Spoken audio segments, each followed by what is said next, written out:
I'm very pragmatic about what does it take to make life work. But what I want you to know is Australia, of all the places on the face of the earth, when I was talking to my client, he was saying, Tony, of all the places on earth, there's one place you'd pick to have a great quality of life with your family that will weather the storm the best, it's Australia, by far. You guys are in the best place on earth to make it through this situation and take advantage of it. But the real secret is, whether you suffer or whether you succeed is not going to be based on the season. Some people freeze to death in the middle of the winter. Other people ski and snowboard. It really comes down to what are you going to do? So as I was coming here, I was thinking, what can I do to show you how to take advantage of the season? What can I do to show you how you can absolutely, doesn't matter what the season is a bad season financially a good or bad time to start a business? Tell me, which one? When the economy is toughest, is it a good or bad time to start a business? You tell me. Which one?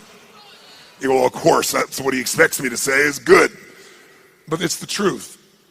If you look at the Fortune 1000 companies around the world, 65% of them were started in a depression or a recession. The reason is they were started with somebody when all the competition was freaking out. Somebody could start like Apple Computers in the middle of a recession with selling their Volkswagen bus and coming out with some ideas because everybody else was scared and wasn't willing to do whatever it took. Disney started in the depression. Right? Fortune magazine started in a depression. How are you going to build your fortune in the middle of a depression? It's why they're one of the strongest companies in the magazine business, and a business that's pretty horrible for most people. If you look at Microsoft, it was a recession. You look at the best and most powerful companies, it's because they understood something that's really critical, and that is, don't ask it be easier, ask and make yourself better. If you get strong during the tough time, you'll dominate for the rest of your life. What I think would be useful is maybe walk you through a tool that I've got that I've developed over the years to turn companies around. And the fundamental tool is there are areas of your business, every one of you in this room, no matter what your business is, if you're in business, you're probably doing something well. How many got some area of your business you're proud of, whether it be marketing or sales or the product or the service? How many got an area you're proud of? Say I. How many got an area you're less than proud of? Say I. The challenge is, where does our energy go? To the areas we feel most skilled and powerful in, or least skilled and least powerful in? Which one? No, our energy tends to go to the areas we feel most powerful. We do what makes us feel good. We do what we feel competent in, not what we feel incompetent in. And business is complex. It doesn't have to be, but it is. So I thought maybe there'd be a format I could give you today is, let's walk through what the business environment's really like right now, and then let's see if we can walk through what are the areas that if you were just to do this, if I never saw you again, and my goal is to see you again, my goal is to add enough value, go, okay, this is no brainer. I'm gonna take 4 days when Tony comes back, I'm gonna go in this experience and be immersed and grow my business 30 to 100%. But if I don't, here's what I want you to do, or if you don't. I'm gonna cover 7 areas that are what I call the 7 forces of your business. Each force has a forceful impact on your level of success or failure, profitability, etc. There's some areas I bet you're doing good in. Some areas you could do better in. Some areas you're very weak in. The problem is, a chain is only as strong as its weakest what? And in business, so many businesses go through challenges because those weak links are the ones that destroy you, not your strengths. It's true around the world, but actually Australian business is interesting, a little bit more intense than even business in the US in one category. What percentage of Australian businesses are still alive 5 years after they start? Who knows? What percentage of Australian businesses are still alive 5 years after they start? I'll give you a clue. 90% of all Australian businesses are gone in the first 5 years. If you and I are going to really make this thing work, it's that we got to look and say, okay, why do businesses, why do they fail? Why do so many businesses fail? Why is it? I mean, good-intentioned people, smart people, strong people, and yet they still fail. And many of them had good products, good services. They had great advantages when they start. They may have been successful for 3 or 4 or 5 years or even 10 years. And now they're gone. I will tell you what I've seen in my life, and I've had the privilege now of working around the world with 50 million people through my books and tapes and audio and video programs, but I've worked with 4 million people, 4 million from 100 different countries over the last 34 years. I can clearly tell you there's patterns you don't miss when you've been with that many people and that many businesses. And the one pattern I can tell you above anything else is most businesses fail because they fail to anticipate what's coming. Write that down. Write down, anticipation is the ultimate power. If you fail to anticipate, no matter how smart you are, you're going to end up reacting and your business will pay the price. And the price in the sport we're in is death, the death of the business, just like a gladiator. Now, what do I mean by this? Maybe I can show you what I mean by giving you an example that more people could relate to. I want you to sit up in your chair with some energy. So I know you're in it. Sit up in your chair with some energy. Make sure the person next to you's got some energy. And I want you to yell out, I, if this describes an experience you really have. And I want you to be honest. If it doesn't describe an experience you have, don't say anything. But if it describes an experience you have, I want you to raise your hand and go, I, all right? So here's my question. How many of you in this room have ever experienced the total and complete humiliation that comes when you play a video game against a child? How many have had this experience? Say I! How many have had this happen more than once? Say I! Who always wins when you play a video game against a child? Who? The child. Why? Is it because they're smarter, quicker, faster? In fact, don't even tell me why. Think about how the process occurs. First of all, you don't play many video games, so you're smart. You don't offer to be a part of this game. It usually occurs because one of your children, or you maybe you're an aunt or an uncle to someone, or a friend, and they say to you at Christmas time, Auntie, Unc, somebody, Mom, Dad, play this game with me. And you say, no, I don't play those games. You go enjoy it. I'm no good at it. And they go, no, it's really easy. Let me show you. And they hand you this little gun. They go, just choon, choon, choon, choon, choon, bam, bam, bam. You just shoot guys just like that. It's so easy. And they go, come on, do this with me. And finally, you acquiesce. And then what happens? You should know you're being set up when they say, you go first. And what happens? You pick up that gun, and these aliens come at you, toom, toom, toom, and you're dead usually in about 3.8 seconds. Now the child takes the gun. What happens?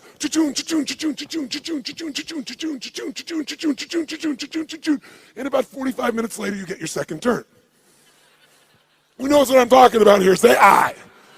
Now you're pissed, right? You're like getting competitive. I'm not getting shot in 3 seconds. So now you're really focused, and you get shot in the back, and you're dead in 2 seconds. The kids, 45 minutes later, you get your third one. The kid scores 480 million points, you get 3. Who's had this experience? Say I. Why does the child always win? Is it because they're younger, faster, smarter, more flexible? Their minds are wired this way. No, listen to me. The child always wins because they played this game before. And because they played the game before, listen to me, key words, they know the road ahead. And if you know the road ahead, you have the ultimate advantage over everyone around you. You must know the road ahead. Why? Because when you know the road ahead, you can anticipate. Write it down again. Anticipation is the ultimate advantage in business and in life. Anticipation, when you know the road ahead, you know what's coming. When you know what's coming, you can anticipate. When you can anticipate, what's the benefit of anticipation? When you anticipate, you're ahead of the game. If you're not anticipating, what do you have to do? React. And when you're in the game of business and you react, you're going to die. It's that simple. I don't care who you are. I don't care how long you've been in business. If you find yourself reacting, you're going to die. You're in business and you didn't anticipate some of the challenges coming up with technology, and all of a sudden it eats you up in a week, in a month. What you built 5-10 years ago disappears. Who's seen this happen and knows what I'm talking about is real here? Say I. So we're talking about the most important skill of all here. Anticipation, because otherwise you're reacting. Why does the kid succeed? They played it so many times. Guess what they know when the game starts? First bad guy's here, second bad guy's here, third bad guy's here. They don't wait, they anticipate, and they take control. If there's one gift you could give yourself, is to know this. Write this down if you would. The biggest chokehold in any business, is always the owner/leader. It's the owner-leader's psychology or skills. The biggest chokehold in any business is the owner-leader's psychology or skills. Your mindset, what eats you up is you don't know what's coming. You don't have the skill to handle what's coming because you don't know it. Or you're so beat up psychologically, emotionally by what you've been through, you can't find the answer. So as a result, you end up with a story that limits you. You end up in a state that limits you. What's stopping the business, another way of saying this is the story, the state, and the strategy of the owner or the leader. If you change that owner or leader's state, story, and strategy, you change everything. If you don't, they're not going to succeed. So Bill Gates is a gutsy bastard. Bill Gates has a lot of, the guy took big risks. He was at Harvard, had a great education set up, wasn't doing so good, but he read a magazine article about the first personal computer called the Altair. And as he read it, he said, you know what? I think this is the future. He anticipated the changes that would come in the future. But he had guts and he took a risk. That's why he's who he is. He called the guy up and he said, listen, I see you got this new computer. You guys need software for that. He said, I've written software for it that'll make it run perfectly. Was that true? Yes or no? It's total bullshit. He made it up. He was just being gutsy and saying, if I tell the guy I've got software and he says, come see me, I'm going to figure out how to do it. Pretty ballsy. Sure enough, the guy said, bring it to me in 3 weeks. So he had 3 weeks to come up with software between he and his partner. And he worked around the clock. And literally, when he went to Altair in New Mexico to show this software, he didn't have a computer to test it on. He didn't know if it was going to work for sure. Thank God for his future, it worked. It was a gutsy, risky thing. He invested all his time and energy. He blew off his school. He did everything. And thank God for him, it worked. But that didn't make him wealthy. You know what made him wealthy? Something called MS-DOS. MS-DOS was software that he did not write. He bought MS-DOS that made him $3.5 billion for $50,000. Bill Gates bought it for $50,000 from somebody else. He saw IBM and he was studying his competition. And he said, they think they're in the computer business, and I think the computer business is going to become a commodity at some point in the future. I want to control the intelligence that controls those computers. So what I'm going to do is I'll offer the software and I'll just go buy it from this kid over here. Now, $50,000 is a huge sum of money. Most business people don't have guts, they don't take risks, and they don't invest. He said, I got to do this. Rolled the dice, got it locked up, went to IBM and convinced them. Now, IBM wanted it. What did IBM want to do? They wanted to buy it from him. He said, no, I'll rent it to you. They said, no. He said, look, you're not in the software business anyway. You're in the computer business. You don't want software. Software changes. You don't know that area. Let me do this for you. The biggest strategic, remember I said your life is controlled by your what? Decisions. That decision made him wealthy. That decision for IBM made them a has-been in a short number of years. You have to anticipate the shifts. Am I making sense with you here? Yes or no? So, what's the solution? The solution, listen to me, is constant and never-ending improvement on the areas that control the success or failure of your business. Constant, never-ending improvement. It doesn't have to be huge, but it has to be constant. Incremental improvements in the areas that matter on a regular basis, and you will dominate as long as you also anticipate. So let me give you 7 real fast because I'm on tight on time. Let me give you the first of the 7. Let me show you how it works. I'm going to start with the end in mind. If you're going to be successful in business, the end outcome, what makes somebody successful in business is not that they make a sale. If all you do is make a sale, you made a little money. To have a business, it has to be sustained. To be sustained, you have to build clients, or at a minimum, what I would call raving fan clients, raving fan customers. Now, why is the target of all business a raving fan customer? Well, first of all, what makes a human being wealthy in financial terms? What will make you wealthy is only one way to get wealthy and stay wealthy. Add more value to other people's lives than anyone else can possibly do. If you add more value than anybody else, you will have people be a raving fan of your product, service, or company.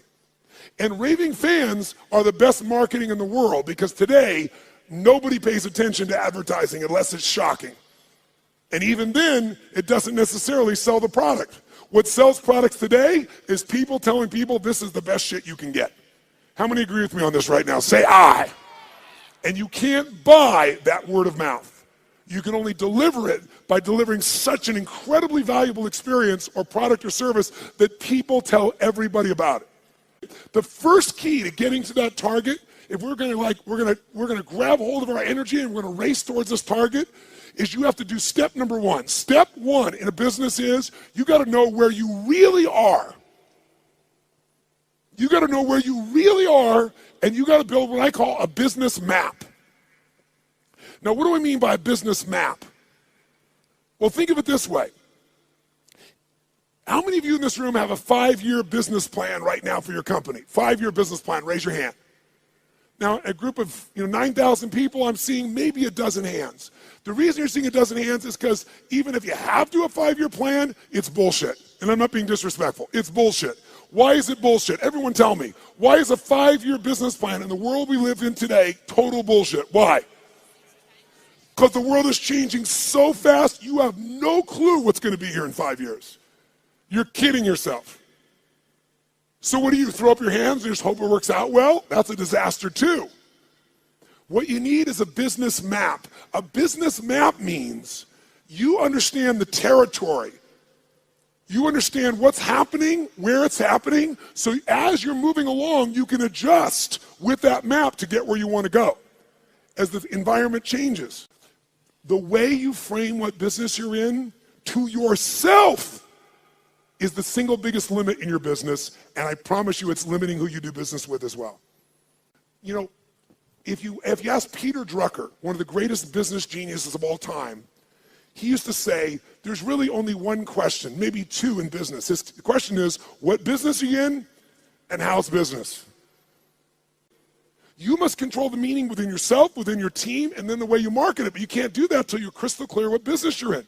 And every 7 weeks, you should be digging in deeper to what business you're in, or you'll ask a third question. What business do you need to be in? Because let me tell you something. You didn't experience in 2008 in Australia what the rest of the world did, but you're going to experience some of what the rest of the world has experienced coming soon.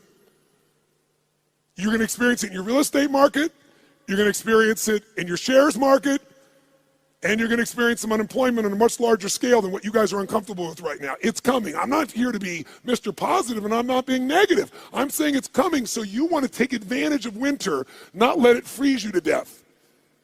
And you can, because when everybody else is scared and hesitating, if you're doing the things I'm showing you, you will take their market share and you will dominate. Even if you're a little guy, you can become a big guy in this time. Because the time in which things change is tough times. That's when little guys become big guys. Because the big guys are doing the same boring shit over and over again and they're not flexible. But I got to tell you something. In order to succeed in your business, you got to fall in love with your clients and not with your products and services. But here's the other question. What stage of the life cycle of a business are you in? Listen to me. This understanding is the most important understanding of all, and I can't give it to you all here. I take a day on this. When I say I give people $1 million guarantee, the reason I'm giving that $1 million guarantee and no one ever takes me up on it, I mean, I think 2 times in 3 years someone's taken me up on it, and when they did, I've been glad because I didn't want a stupid person in my seminar. I was like, if you can't see this is going to save you $1 million and make you $1 million, you shouldn't be in here, right? I'm happy to refund your money. Is this material. And this material is understanding the life stage of the business. See, businesses have life cycles just like humans do. So watch this for a second. Which can get into more trouble, an infant or a toddler? Quick, nice and loud. Which one? Nice and loud. Which one? Why? Because the toddler's more mobile. They can go, what does this rock taste like? Right? Which one could get more in trouble, a toddler or a teenager? That's right. Tell me, if you give your car to a teenager and you say, drive it never above the speed limit, what can you promise and guarantee they're going to do? Are they going to speed, yes or no? And the worst thing that can happen is they get away with it. Let me explain what I mean. Businesses have stages of development. What did I tell you was the most important thing to business? The power of anticipation. What if there was a way to know in advance what problems you were going to have in your business before they happened? You knew exactly what they were, how they were going to happen, and what to do to prevent them right now, no matter what stage you're in. How many think that'd be worth its weight in gold? Raise your right hand and say, aye. That's what happens when you understand the stage. Let's go to number 2. The second key force of business that you got to be working on is constant strategic innovation. Now, what the hell does that mean? Sounds so complex. Strategic innovation. Notice I didn't just say innovate. You can innovate, and it may not make a difference. And innovation takes time, energy, and money. It's got to be innovation the customer cares about. Let's go back to Peter Drucker for a moment. Peter Drucker has always said that the core of all business is only 2 things. If a business is successful, these 2 things are its core: innovation and marketing. Everybody else in your company is employed by the people who innovate and market for your company. Because without them, there is no company. Now, what does innovation mean? It means finding a way to meet people's what? Needs. It means finding a way to add more what? Than anybody else is adding. But listen to me. And maybe this will help you understand innovation in a different way. People say, but I am meeting their needs and my customers are really happy, so why innovate? Because it's called innovate or die in the world we live in. Let me explain why. How often does Apple computer, even though they're the best, find a way to innovate again? How often can you count on it? Is it consistent, yes or no? Every year, sometimes multiple times in a year. Isn't it true? That's why they're number 1. So what you have to do is you can't just meet your needs. You got to meet their needs in a new way. Meet the needs even more. Add more value, but do it in a new way. That's how you have raving fan clients. It's not enough to meet their needs. It's not enough to add more value. Got to do it in new ways all the time. It makes it sexy. It makes it mysterious. It makes it interesting. It makes them want to engage you. It gets them to tell everybody else about the new thing you're doing. Okay? Now, let's go to number 3 real fast. I'm going to have to kick this in gear to catch up. So number 3 is, if you, what was it that we said Drucker said? All business is 2 things, innovation and what? Come on, guys, innovation and marketing. Answer this question for me. Does the best product or service always win? Yes or no? Nice and loud, yes or no? Which company always wins? McDonald's? Where is that?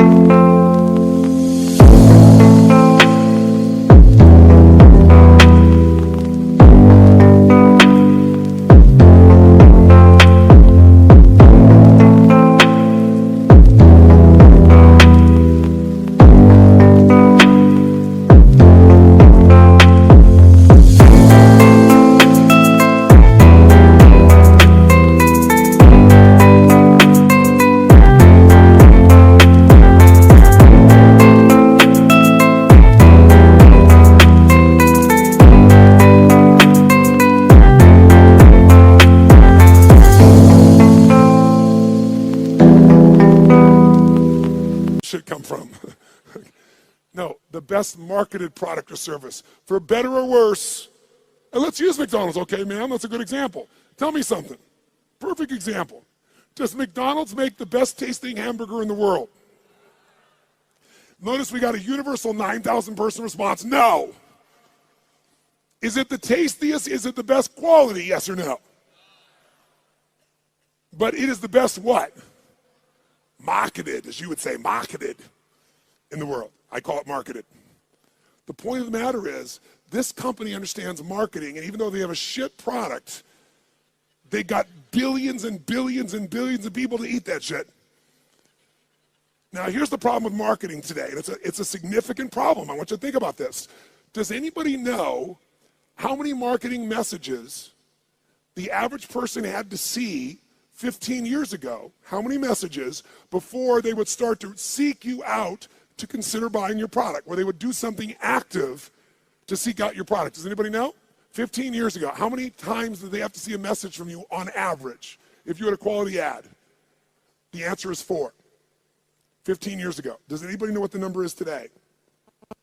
16. Now, what do you think that's done to companies' profitabilities? Add value. Does this make sense? Become an education marketer, become someone that does value, because then you become the valued expert, not a stupid salesperson. Because you're giving me something, and if you give me something, I want to give you something. I'd love to give you my business if you're going to give me something, but if you're just going to advertise, screw you. Raise your hand if you follow this. Say aye. And then you don't have to go for 16 exposures. You can get somebody in 1 exposure, and they'll answer your emails, and they'll reach out to you, and you'll watch your business grow like you can't even dream. Force number 4 is the constant, never-ending improvement of sales and mastery systems. Sales mastery systems. Marketing is wonderful, but if you don't convert that marketing into sales, you don't have a business. Now, because of time, here's all I'll tell you on this one. We're going to give you that's valuable, that's simple. How about this?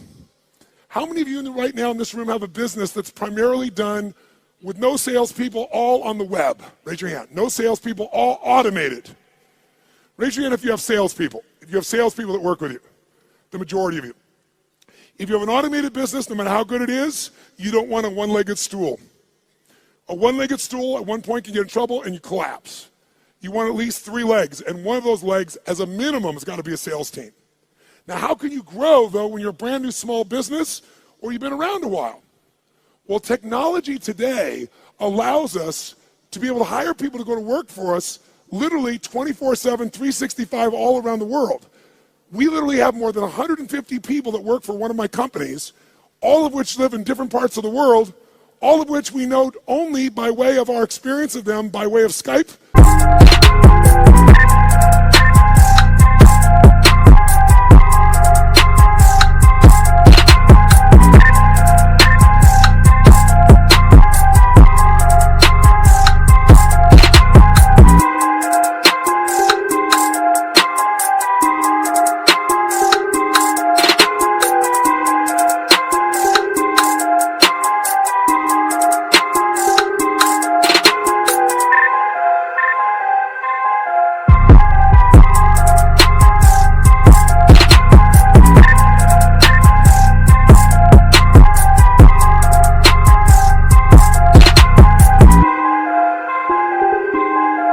Where we can see them and coach them, but we measure them better than the persons in the same room with us in the old days. We know what they're doing every moment. We know people are responding. We know everything because it's all fed to us by the web. We have virtual companies now. So if you don't have a lot of resources, we can show you how to get 3 or 5 salespeople in your little company, like these couple of guys here that right now are operators. What if you had 3 people that their entire life was about how to make sure they filled your business? Well, you wouldn't have 1 little location, you might have 5. But here's what I can tell all of you, just give you one quick hint in this area in the time that we got. Write down one thing. Great salespeople are not trained, they are found. Great salespeople are not trained, they are found and then trained to be even better. And this is coming from a guy that's trained 2 million salespeople in the world. I did that for 15 years. It's one of my jobs. Here's what I mean by this. Write down this phrase. Nature is the most powerful factor. Nature is the most powerful factor. If I was going to give you something in 2 seconds right now, I'd say it's this. If you're going to get a great person to sell for you, you can train somebody all day long, but their nature has to match the job. The 5th force you got to take control of, you've got to have constant anticipation. Remember that key word, anticipation? So you're not reacting. You're anticipating, you know the road ahead, in 2 areas of your business. Legal, and I know you're not a lawyer, at least most of you, but you got to know where your risks are, and financial or accounting. Now, how many of you in this room as business owners hate accounting? If you're with me, brothers and sisters, can I have a hallelujah?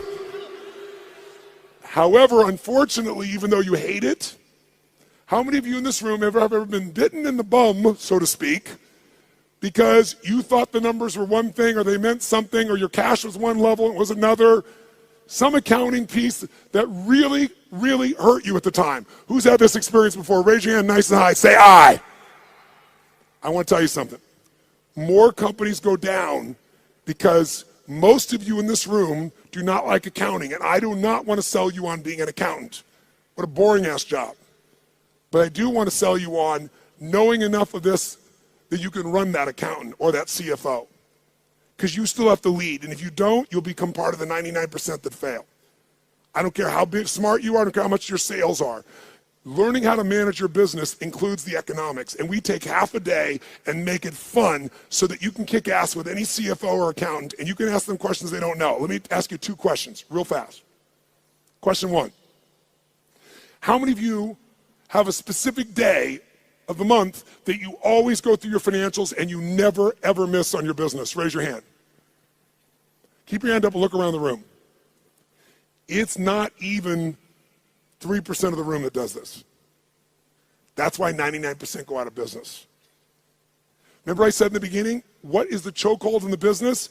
It's the psychology and the skills of the entrepreneur. If you don't develop the skill of knowing how to manage the finances, I don't mean write it down and do